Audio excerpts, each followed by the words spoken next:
In 2022, I stumbled into an industry called remote high ticket closing. I had no idea what I was doing, no framework, no mentor. I didn't even understand how the industry worked. All I knew was I had the potential to make six figures and I wanted to change my life. I grinded through being confused, making tons of mistakes, blowing deals, but after just 90 days, I was already making $10,000 to $20,000 a month. That was cool, but I wasn't satisfied. So I kept learning, kept sharpening my skills, kept putting reps in. And within a year, I was consistently doing between $30,000 to $40,000 a month. Within my first year and a half, I cracked my first six-figure month and ended up averaging about $60,000 a month. And all because of high ticket sales. Last year and the year before, I've cleared over $600,000 in take-home commissions. Now, let me be very clear. None of that matters. And I'm not saying that to brag, flex, or make you think I'm cool or anything like that, I promise. The only reason I'm telling you that is to be clear on one thing. If I can do it, anybody who's willing to learn and willing to execute can do it. You see, I'm 26 years old now, and this all happened to me over the last 4 years of my life. But before that, I was a car salesman, stuck on a car lot, working crazy hours, taking home a mediocre paycheck. And prior to that, I was a deadbeat college dropout, doing drugs, drinking alcohol, completely lost with no direction in life and no belief in myself. Finding sales and then remote high ticket sales changed everything for me. And that's why I'm so passionate about putting other people on to this industry. So in this video, what I want to do is show you exactly how I'd break into remote high ticket closing in 2026 if I was starting from scratch. See, maybe you're like I was a couple years ago. You're working a 9 to 5 that you don't hate, but you don't quite love either. You wake up, go to the same place, you sit in the same chair, answer the same emails, and you count the hours until you get to go home. And what I've realized is that most people are in this situation right now in 2026 that have way more potential. And a lot of people don't even understand that high ticket sales even exists as an option. But here's the truth you need to understand. You're a lot closer to breaking into remote high ticket closing than you actually might think. There are definitely things you need to know,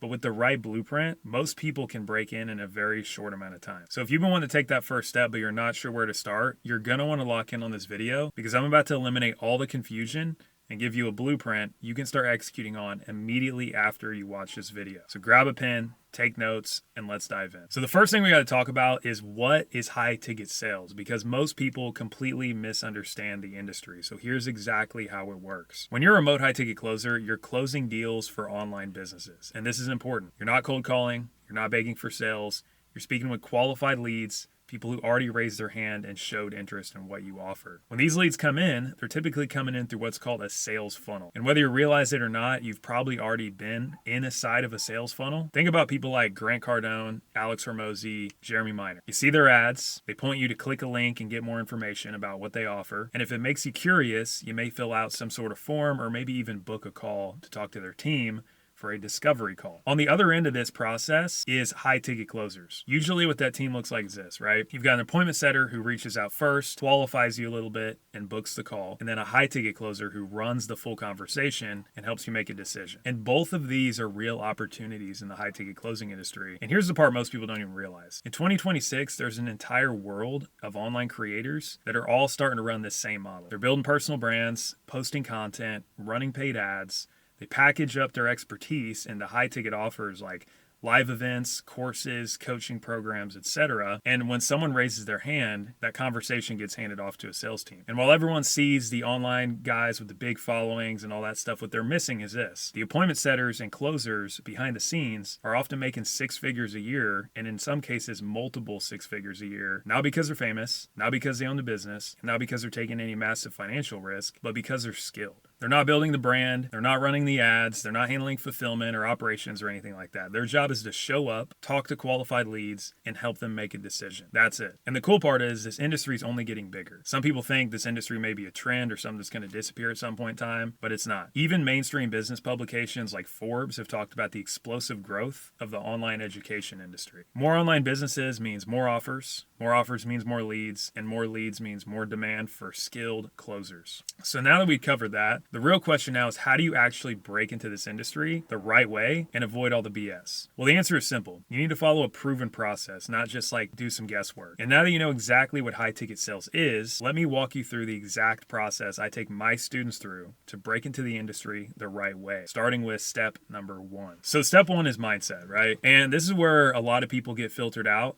and a lot of people tune out because they think that They've heard all the mindset stuff and their mindset can't improve any further. Well, I've got news for you. High ticket sales is not a cakewalk. You're learning a brand new skill and you're learning a new industry. On top of that, this stuff takes mental toughness. Okay. You're going to face rejection. You're going to mess up calls. You're going to feel uncomfortable all the time, especially when you're first getting started. I've worked with dozens of people that are trying to break into this industry. And the truth is this: the difference isn't talent and those who make it and those who don't. It's work ethic. The people who I've seen had a lot of potential but come into this industry and fail. They didn't fail because they can't do it. They failed because they quit too early. If you're going to pursue this journey, I can promise you one thing: it's going to push you. Okay. And if it were easy, everybody would do it. Number two, you got to understand this is a sort of a risk. You're coming in and you're going to be a 1099 contractor closing deals for these online companies. And this is a lower path risk compared to starting a business because you're not running ads or coming up with any capital, but it's still a jump, right? You're betting on yourself, you're stepping into uncertainty, and you're choosing growth over comfort. And if you're not ready for that, like, that's completely okay. But if you're willing to take the risk, you definitely want to pursue this industry. Now, number two is skill. And I want to dispel two of the most common myths I see in the industry that are holding you back from breaking into high ticket sales. So number one is that you need to find a job first and then focus on training. And that's completely backwards. See, from a business owner's perspective, you're asking them to trust you with their leads that they're paying money for, spending money on ads and content creation, to get people on their calendar that want to talk to them about doing coaching with them, and you're just starting from scratch and winging it with no training. That's not value. That's not helping somebody out. That's a burden, right? And nowadays, like, all these sales groups and sales trainers and stuff, there's trained reps everywhere. So you got to ask yourself,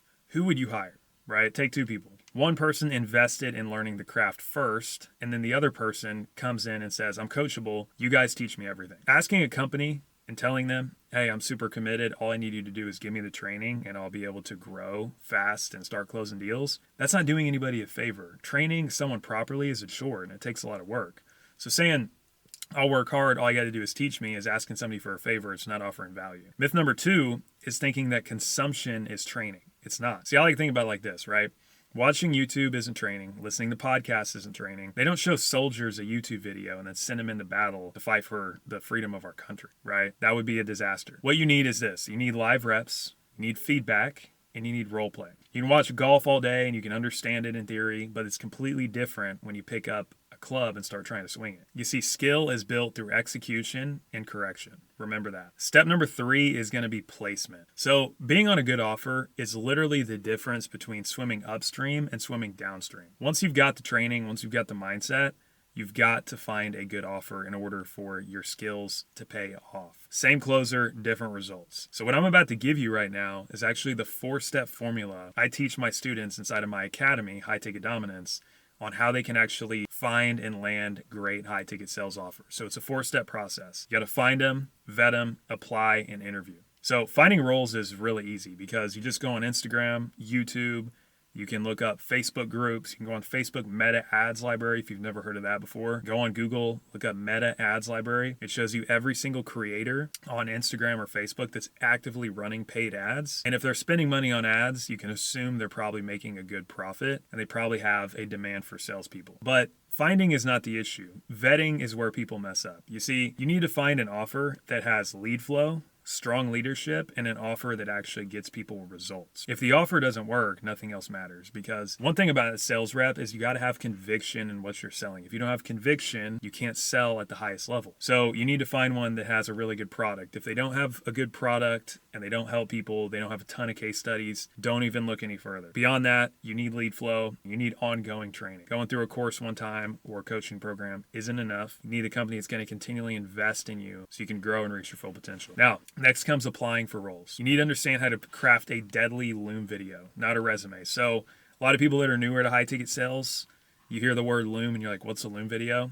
Essentially, it's a 60 to 90 second introduction video where you're recording yourself on camera and you're showcasing why you'd be a good fit for whatever company it is that you're applying for. Now, a lot of people don't understand how important the details are in these. If you look messy, if you're in a room and it looks like you haven't cleaned your room in weeks, you're looking shaggy, you haven't showered, you're in a hoodie, it's not a good look, right? You want to show up to these professional, and you want to make a good impression because you only get 60 to 90 seconds to really either turn a company on or turn them off completely. And finally is the interview. You see, the best companies have hundreds, if not thousands of people applying to work with them every single month because they have great lead flow, so their closers make a lot of money and they get to travel and work remote, and they get to work on their own schedule. So who wouldn't want to work with those types of companies, right? What you've got to understand is that because they have such demand and they have so many options on who to pick from, on who they want to hire, they run group interviews instead of typically one-on-one interviews. Now, these group interviews are super fast-paced. It can be a high-pressure environment, and you've really got to be able to think on your feet. You got to answer questions clearly, you got to showcase hunger and the whatever it takes mentality, you got to show your commitment, and you have to really figure out how to stand out. That's super important. Now, step 4 is going to be the ramp up, okay? Now, most reps don't realize that the job's not finished, and you're not a high-ticket closer officially when you land your first role. You've still got to survive the ramp up, and this is a 30, 60, or 90-day period when you get onto a new offer where they're measuring your performance. You see, you're handling a business's most valuable asset when you become a high-ticket closer, which is their lead flow. They're watching your performance closely, they're measuring how you show up, and they're paying attention to your attitude.